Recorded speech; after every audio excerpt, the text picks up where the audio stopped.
बच्चों, मैं विनोद सर आज वर्ग 7 के अंतर्गत समास चैप्टर पढ़ाने जा रहा हूँ।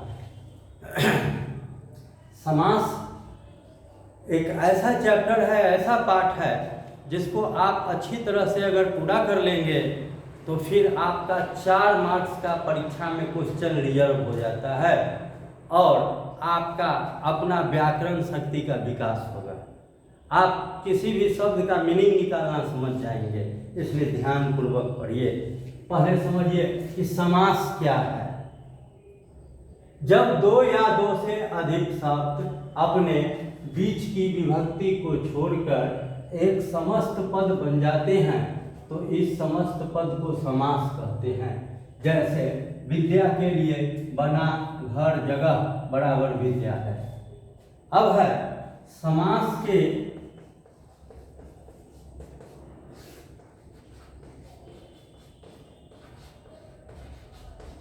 मुख्यतः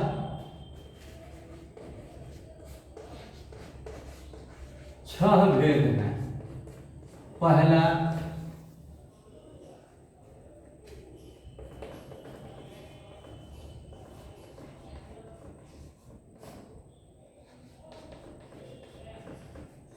अव्ययीभाव समास, दूसरा तत्पुरुष समास,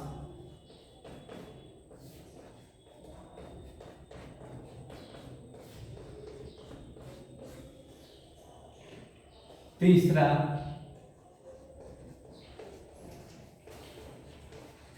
कर्मधारय समास,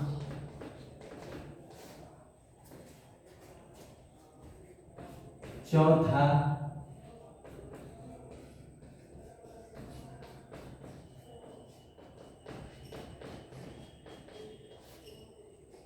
बहुव्रीहि समास,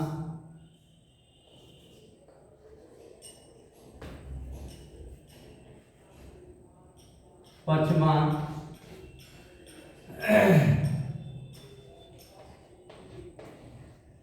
द्वंद्व समास, छठा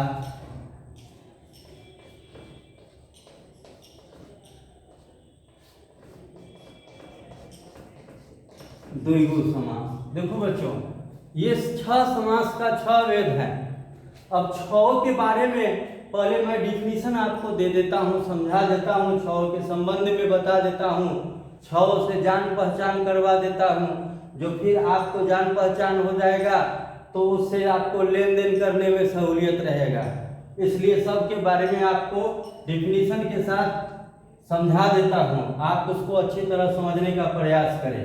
पहला है अव्ययीभाव समास।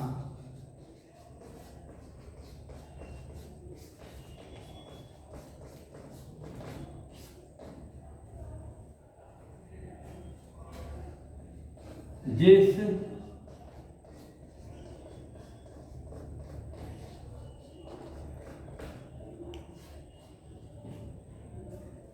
शब्द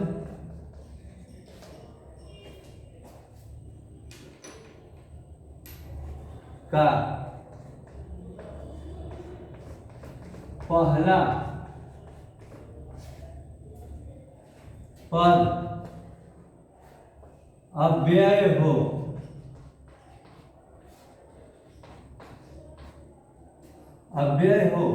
और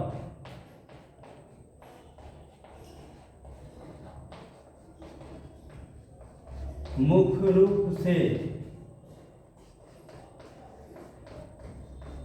प्रधान हो, उसे अव्ययीभाव समास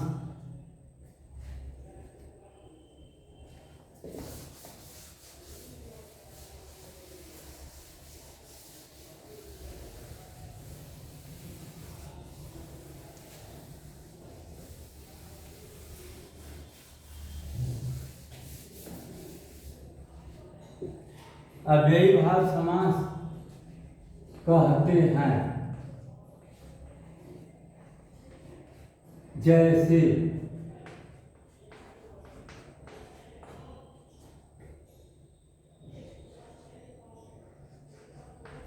यथोचित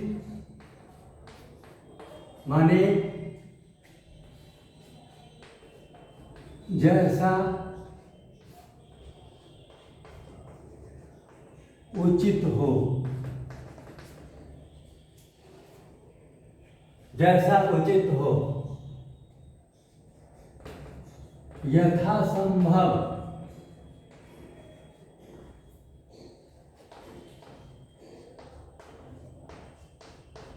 जितना संभव हो सके, यथासंभव जितना संभव होगी। इसमें देखिए यथोचित, यथोचित ये प्रधान है, इसमें ये यथा प्रधान है। यथोचित मतलब जैसा उचित हो, अर्थात उचित के अनुसार। यथासंभव जितना संभव हो सके, अर्थात क्षमता के अनुसार। अगर कहें आजीवन,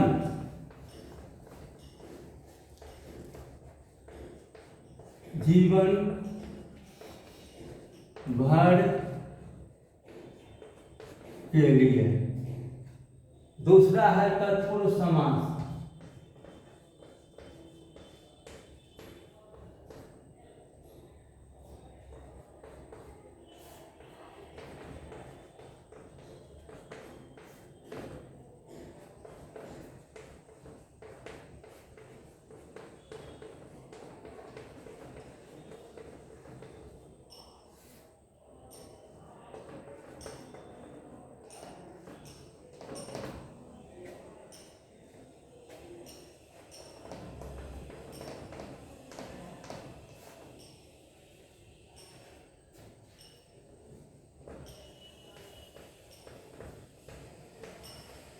अब है तत्पुरुष समास। जिस समासिक शब्द का अंतिम पद मुख्य रूप से प्रधान हो,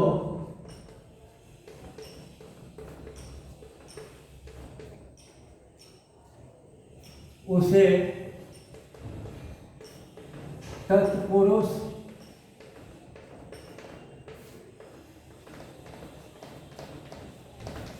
समास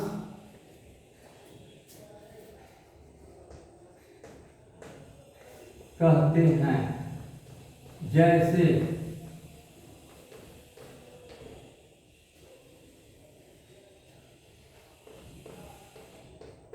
गंगा का जल बराबर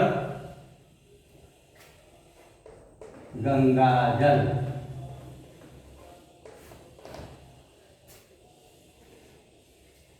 यह आपका तत्पुरुष समास है।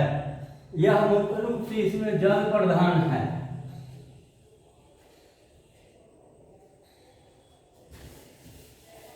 तीसरा है कर्मधारय समास।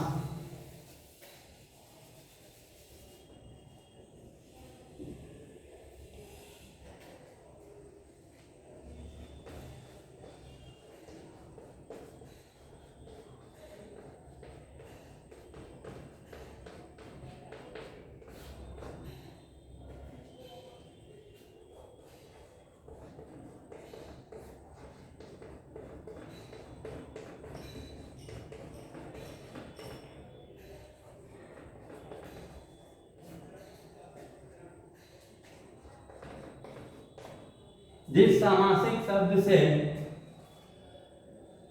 उपमा अर्थात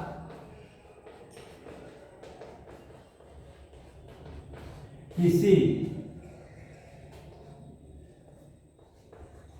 व्यक्ति विशेष से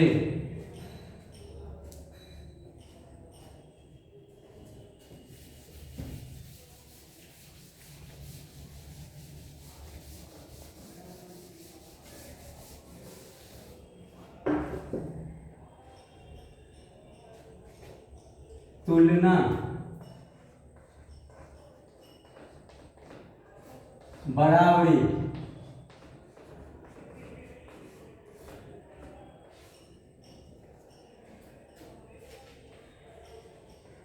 किया जाए उसे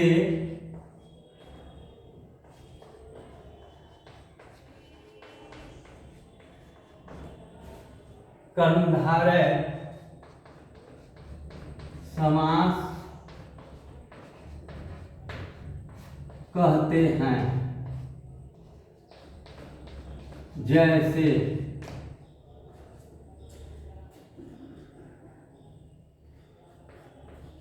महात्मा महान है जो आत्मा। इसमें महात्मा शब्द में पता चलता है महान है जो आत्मा वो महात्मा है। अब है अगला, इसमें घनश्याम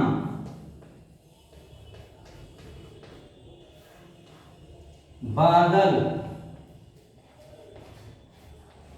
घन माने बादल होता है, के समान श्यामला, ये कर्मधारय समास हो गया बच्चों। अब आपका चौथा नंबर समास है बहुव्रीहि समास, जिसे मैं बता रहा हूँ। बहुव्रीहि समास में किसी अन्य वस्तु पदार्थ व्यक्ति का बोध कराता है, अर्थात बहुव्रीहि समास में से किसी अन्य व्यक्ति विशेष का बोध होता है।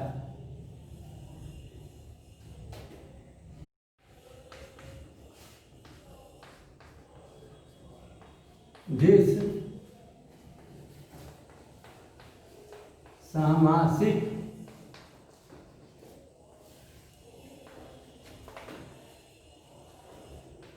शब्द से किसी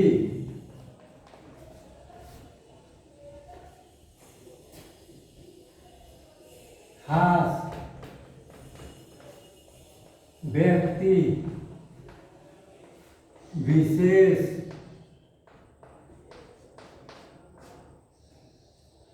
का बोध करे,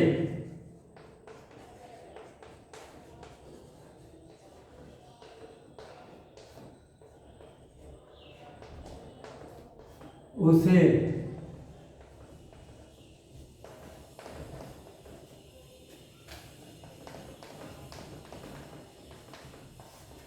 बहुव्रीहि समास कहते हैं। जैसे गिरिधर, अर्थात गिरि पर्वत को धारण करने वाले ये कृष्ण भगवान हुए। जैसे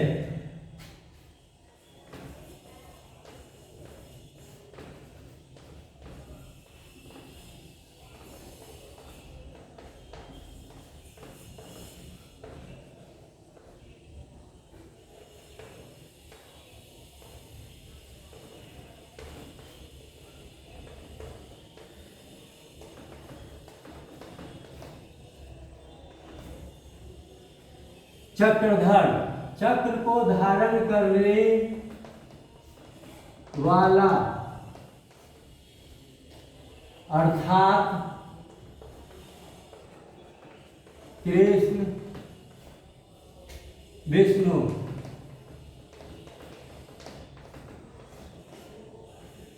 चक्रधर कहने से बच्चों, जो चक्र सुदर्शन चक्र को धारण करने वाले हैं, तो सुदर्शन चक्र तो दो ही आदमी धारण किए, एक कृष्ण भगवान दूसरा विष्णु भगवान। इसलिए चक्रधर शब्द आपका हो जाता है बहुव्रीहि समास। 5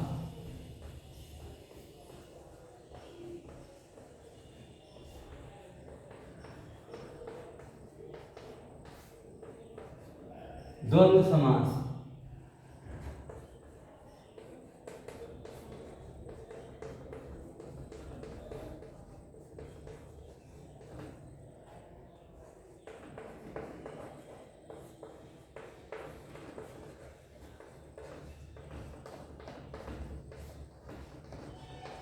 जिस सामासिक शब्द में दोनों खंड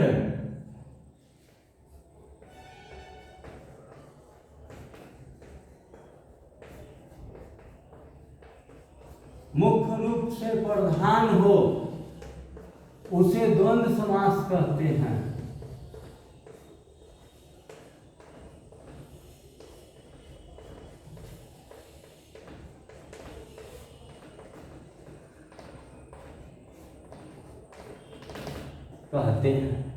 जैसे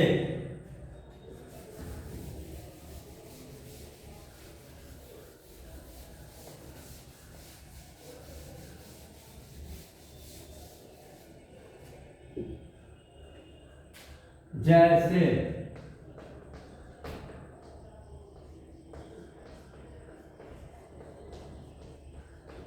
राम कृष्ण माने क्या होगा?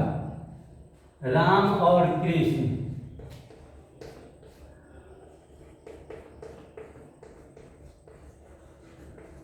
इनमें दोनों प्रधान है, राम भी प्रधान है, कृष्ण भी प्रधान है।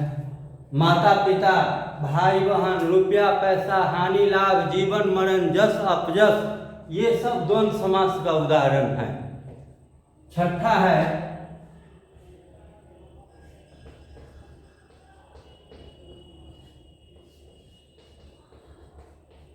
द्विगु समास, जिस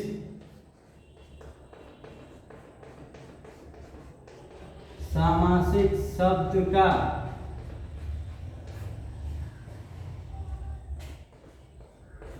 पहला पद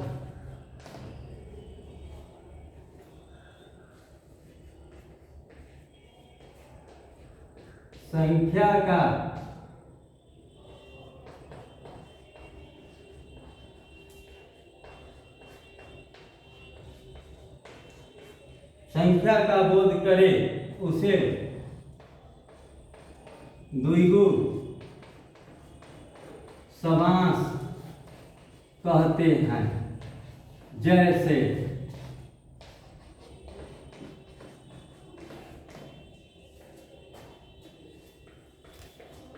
त्रिभुज, तीन भुजाओं से घिरा क्षेत्र हो गया सर। चौराहा, चार रास्ता का मिलन स्थल, माने जहाँ पर चार रास्ता आके मिलते हैं वो चौराहा है। इसमें देखिए चार संख्या को बोध करता है, इसमें भी तीन भुजाओं से घिरा क्षेत्र। यह